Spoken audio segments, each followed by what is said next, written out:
Hey guys, welcome to Focus Performance Training. So this week or this video we're going to be going through squat depth, the what, when, where, why and how. I'm going to use these consistently because it gives us a very simple system to break down some pertinent points about how we train and certain aspects of the fitness industry and how we should approach our training. So the first thing when I look at squat depth and someone asks me, how low should I squat, or when I'm advising someone on their squat depth, is the first thing it's up to personal preference. So I'm going to demonstrate some drills. I'll cut and edit and try and do some cool stuff with the video today, or just some basic editing skills, and go through some movement patterns as to how we can analyze squat depth. But initially, I'll keep it nice and short and sweet here, and we'll go through the squat depth and how we analyze it. Okay, so when someone asks me how low should I squat, the first thing I say is, well, what's your mobility like and what are you squatting for? If you're squatting for just general health and well-being and to move load, and you're not doing it for athletic performance, then it's a very, very personal thing. I'm not going to advocate someone quarter squatting for general health and well-being, but what I will advocate is working to a full range of motion that's within your capability, i.e. if your hip socket is set up or your biomechanically set up, so your hip socket in the way that your femur inserts into your hip is set up in a way that doesn't allow you to go to full depth without having excessive butt wank. Now, excessive butt wank, I'll just sort of give a definition for that, is when your butt tilts under massively and there's a large lordotic curve in your lower back that isn't a lumbar curve, so your lower back curves in the other direction. Okay, that's what I define as excessive butt wank. For most people, I'd like to aim towards that parallel point because that's a point where we're going to get enough stimulation, enough recruitment of high order motor units in the muscles and through a full range of motion. Okay, if we're moving towards sports such as powerlifting or weightlifting, the depth you need to squat is dictated in powerlifting, and weightlifting is dictated by how low you want to catch your clean or snatch.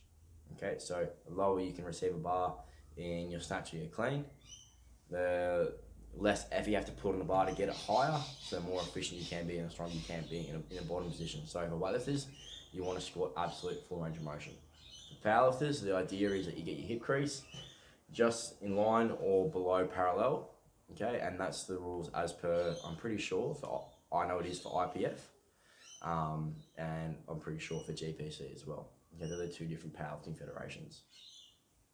For athletic performance, I'm not going to say just one squat. There's going to be a few different squats which we can use in the way that we can apply them. When we look at trying to increase vertical jump height and like absolute explosive strength, a lot of research recently lends towards our sort of quarter squats with really super maximally loaded weights, so we can get explosive movements and looking for really fast repetitions rather than slow grinds. In saying that, it's probably going to be good in the off season, away from the point where we're trying to develop like peak power. We're trying to develop strength, where it's going to be beneficial to move through a full range of motion for joint health, for mobility, and for general motor control as well, because it's important to be able to move through a full range of motion in a squat, just as a part of being a human being, in my opinion. Okay, so that's pretty much what depth that we want to go to. Just went through it then.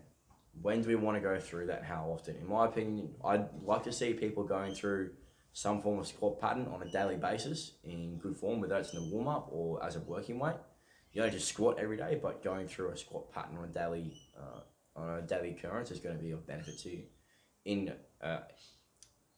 with good technique, and as much as your body allows you. Okay, wherever you want really. Where are going to be the main mobility restrictions of what's going to pull you back here? A lot of the time it's in the hip, and then the ankles, as we discussed in the last video, but we'll look at how to define your hip mobility in a second. Why? General health and well-being, in my opinion, moving through a full range of motion in a squat's going to be good because it's going to load our body through a full range of motion. We're going to get recruitment of all the muscle fibers in their full range, and we're going to get some really good preventive measures out of that too, okay? And how? So how do we determine our squat depth? I'm going to go into that in just a second. Alright, so the first thing I'm going to go on with is how to analyse your squat depth. Now, I like to do this in a position of high stability. Now, what I mean when I say high stability is We've got lots of points of contact on the ground. So our body or our mind isn't trying to find stability in certain places. So a point of really high stability is lying on our back with our feet on the ground. We're completely stable. There's no problems there. Less stability, we roll over and we go into all fours. So when you go into all fours, we're going to go through. You're going to have your knees slightly wider than hip width apart. We're going to have our shoulders just behind our arms. And from there, toes pulled up like we are squatting. And we're going to push our hips back as far as we can, trying to keep our back nice and straight. Now you can do it in a mirror. And for me, I get to that point about there, and that's where I can probably get to comfortably in my squat. If I go any further, you notice my back starts to round. So I can probably get to about there. So we come back up, push back into it, see where we feel. Okay, I can feel tension in my hips right now, and I can feel if I go any further than that, I'm going to collapse under. Okay, so I keep it there. Good. So then that's a really simple drill that you can go through to determine your squat depth. And the way that we increase that is we simply go from that kneeling position into a squatting position. So it'll look like this. So if on hands and knees, nice and set up, we're going to push back into that position. From there, we're going to rock back into our squat. And I'll do that a little bit further forward so the camera can see a little bit better. So we're here, in that position, we're going to push back, find that position where we're just about to, we can feel our sort of pelvis about to rotate under, stabilize ourselves, come up into that position, all right? And there we're nice and stable, we can squat up. All right. So that's a really easy way to find out what our squat depth, what our preferred squat depth is without putting any load on our body. Now, if someone really struggles to hold that position, i.e. when they're squatting, their butt wings under quite high, what we can do is we can incorporate a box. So I'll bring this over. My head's probably going to come out of the picture. You don't really need to see my head. All you need to see is my lower body. So we're going to have the box on an angle like so our feet can straddle the box either side. From there, we're going to establish good motor patterns. So hips are going to break first. Knees sit back and down, and we're nice and high, so we can maintain a good position there. Now, if someone finds this really easy, this is quite a high box, this is the last one I have, we can gradually decrease the height. So, from there, move the box back, and then we can start to go, all right, organise, feet shoulder width apart, slightly turned out, nice and tight, hips back first, and then we can lower down, under control, into that position. Sweet, come back up. Now, if someone's really struggling to go through that and they struggle to keep their balance when they go through a squat, and that's sort of the thing hindering their squat depth, then we can go through a drill I like to use called a counterbalance drill. To do that, grab a weight plate. Here's one I prepared earlier. You're going to get them to stand up nice and tall with the plate out in front of themselves. From there, sit back and down and squat straight down. Notice how this one, in comparison to my other squats, is much more upright. So there's one with a plate, one without. My torso angle or my forward lean is much greater here than it is when I use the plate.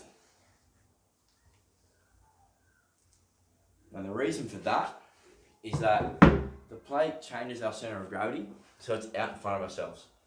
So we can be much more upright with the majority of our weight being towards that midfoot. And it helps people learn how the pattern should feel, and it gives them much more control just by changing the center of gravity of their body.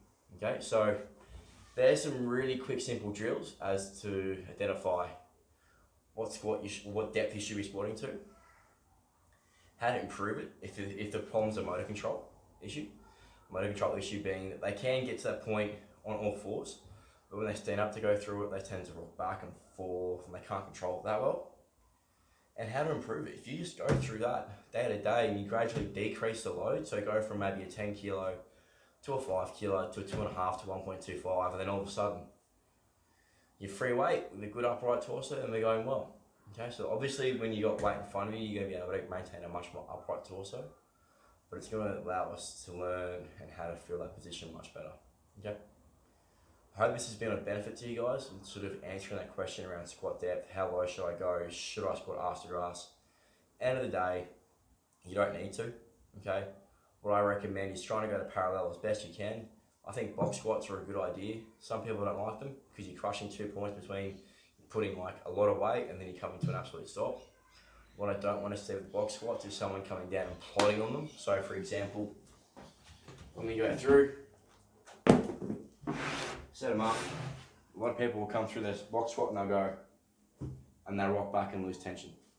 When you box squat, come back and down, touch, back up, okay? That gives us the ability to maintain tension the whole time without losing tension, and we're not going to get crushed in between a heavy object and a solid base, okay?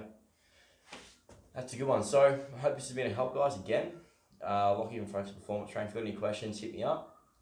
Feel free to send through any questions you want and what I guess topics you want me to touch on, any myths you want me to bust. Happy to go through that and talk to them. Have a good week, guys.